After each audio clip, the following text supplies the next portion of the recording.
So yun mga kamaster, nawala yung sinusundan ko.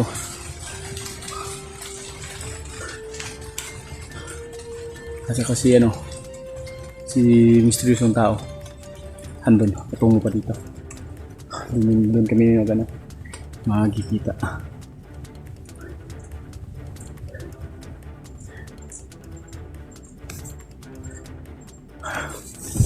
May nakita ko kanina, dumaan doon. Parang kuta yata doon nila dito. Sobrang kakaiba yung aura dito mga kamaster.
Bro,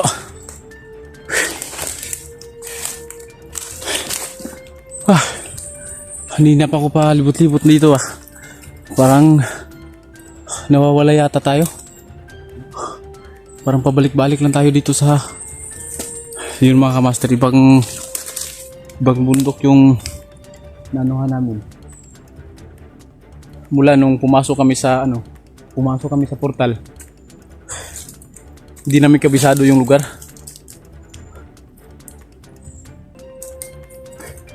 Siya pala, saan si Sarge? Nawagan na yung yung kapatid niya.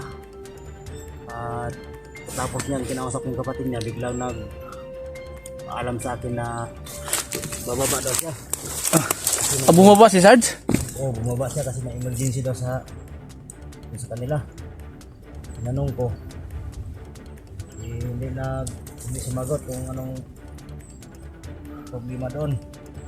Sabi lang niya, bababa daw siya. Kaya nga pinadala ko din sa kanya yung samurai ko. Nandun sa kanya? Oo, para may protection din siya. Hinatid ko yung sa medyo may, yung sa baba kunti. At yan na yung pinaano ko, kaya pinadala ko na lang yung samurai ko sa kanya para may sandata siya. So yun mga kamaster, may emergency lang pala na inuwian si Sarge, na hinatid pala ni misteryosong tao doon sa baba. At safe naman yun kasi hinatid niya at pinadala pa ni misteryoso yung samurai niya. Kaya alam naman ni Sarge kung saan yung malapit na daanan patungo sa baba. May importante lang daw na inuwian si Sarge, pero babalik yun.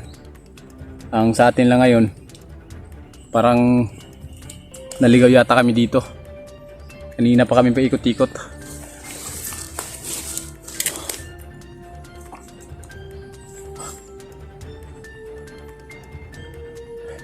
Try natin puntahan doon sa unahan. Naligaw yata tayo. Kaya nga, kanina pa tayo paikot-ikot dito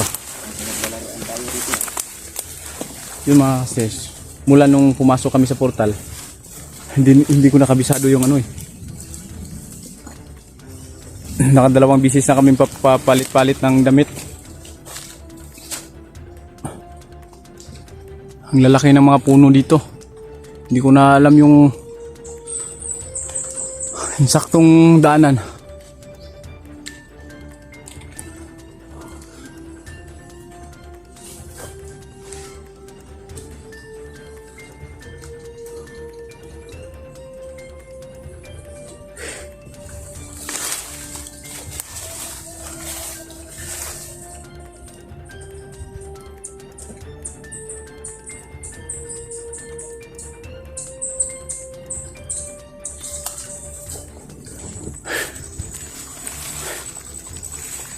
Siguro nakauwi naman siguro ng ligtas si Sarge, Hindi naman pwede na palagi na lang siyang napapahamak. Nandun naman yung ni misteryoso mga kamaster. Nandun yung samurai niya na may basbas. Saka yung kwintas niya. Siguro babalik din yun si Sarge kasi may importante lang may importanteng inuwi. Siguro sa mga kapatid niya. Kanina pa kami palibot-libot ito mga kamaster. Iba yung dito. Kumbaga iba yung klima ng panahon dito. Hindi ka nakakaano ng araw. At saka laging kumukulog. Lagi kang makakarinig ng kulog kahit walang ulan. Lagi mong maramdaman na parang nandito ka na talaga sa kuta ni Pinunong Kamandag. Kanina pa kami palibot-libot dito. Parang kaming nilalaruan lang.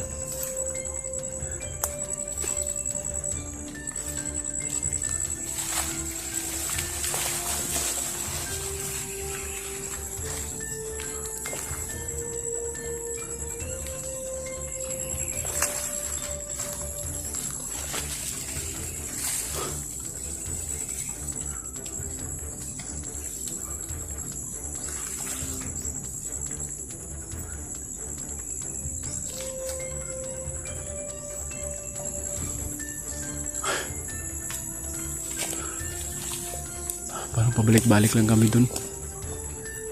Kami galing. Parang dito lang kami banda kanina. Iba yung pakiramdam ko dito mga kamaster.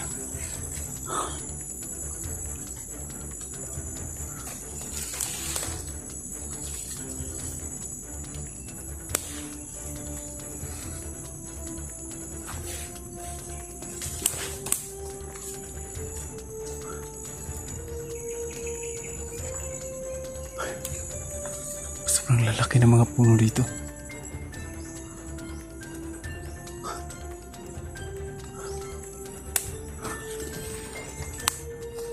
Kanina pa kami yung naramdaman yung mga kamaster. Kung natatandaan nyo. Yeah, kumukulog na naman oh. Walang araw ha. Walang araw, walang ulan. Pero mula nung pumasok kami dito sa ng kalaban, parang wala kaming makikitang daanan pa uwi.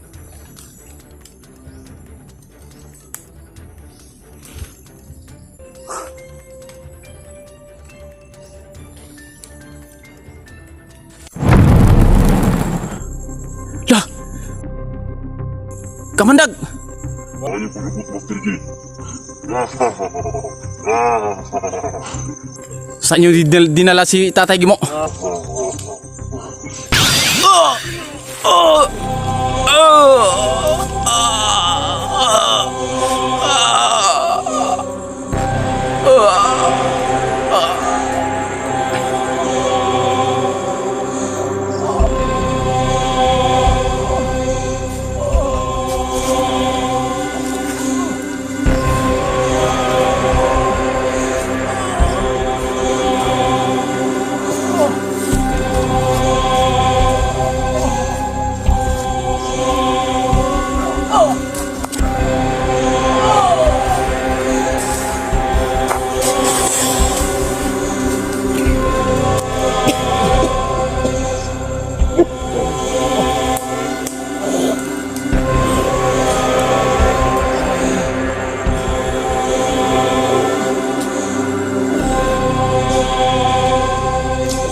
Patsin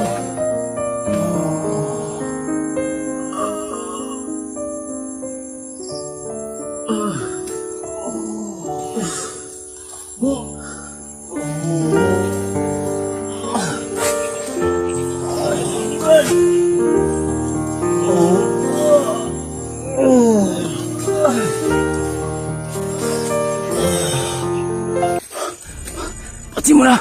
Patsin!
Napuruan yata ako.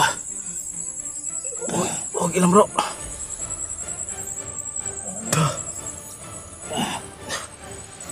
Hindi natin to kaya kung tayo lang. Kasi nakapasok na tayo dito sa kampo ni Kamandag. Sobrang lakas na ni. Kamandag bro.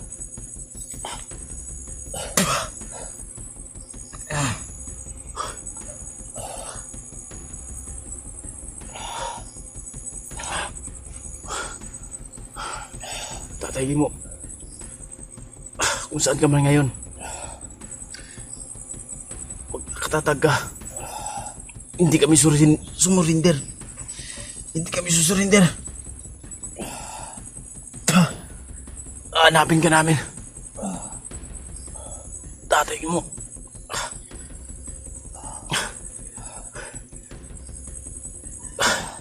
Kumilos tayo, Brad.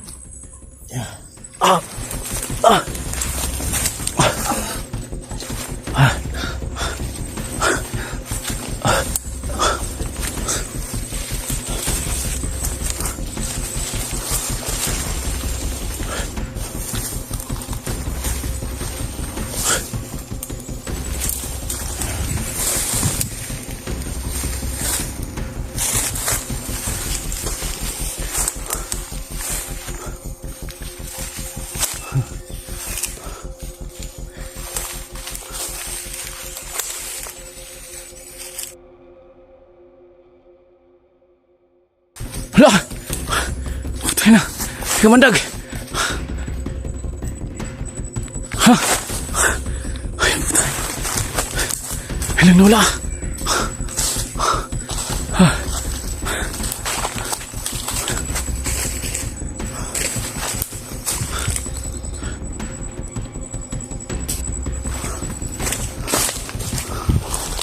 Hala!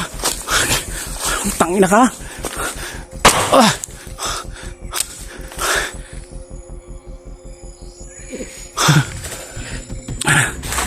Tangina ka.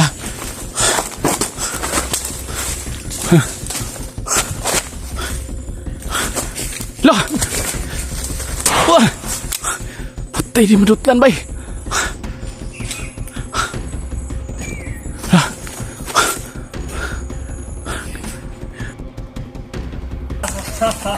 Lah. Tangina ka. Pinaglaruan mo kami ha. Lah. Dimdut lah. Lah.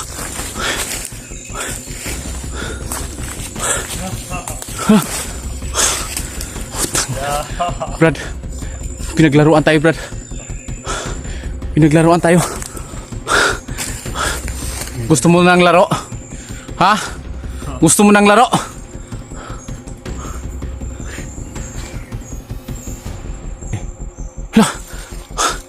Putang ina. Ano naman?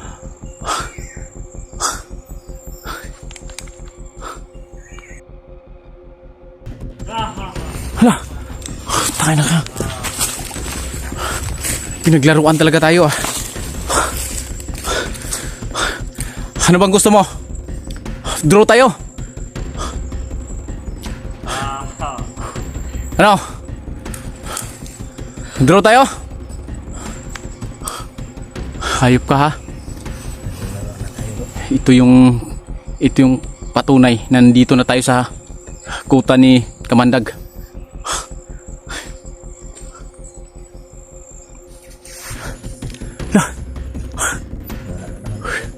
Pinaglaruan talaga tayo bro. Hayop talaga to si Kamandag. So ito yung nagpapatunay na nandito na tayo sa kanila. Itong mga puno na to, itong naglalakihang puno, dito siya lumalabas, dito rin siya nawawala, dito siya pumapasok.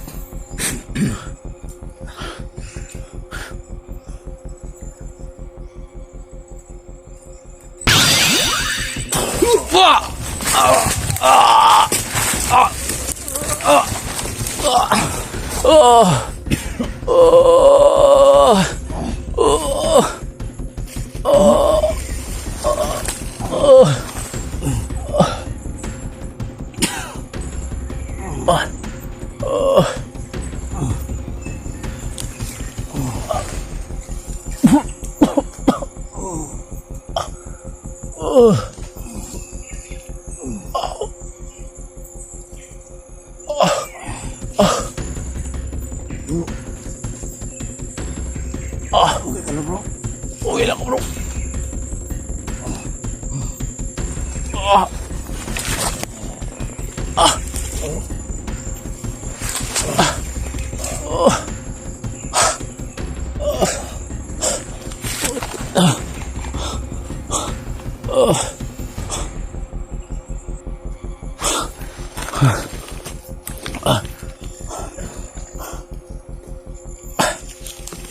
Parang napasok yata natin yung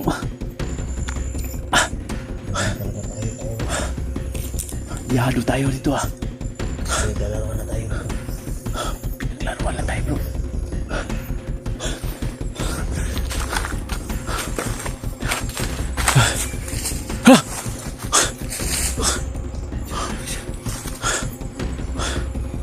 Tangina.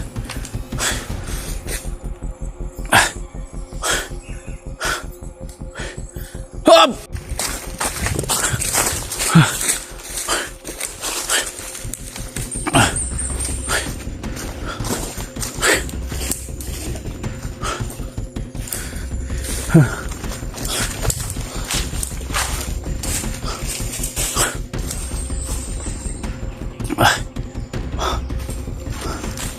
Ah.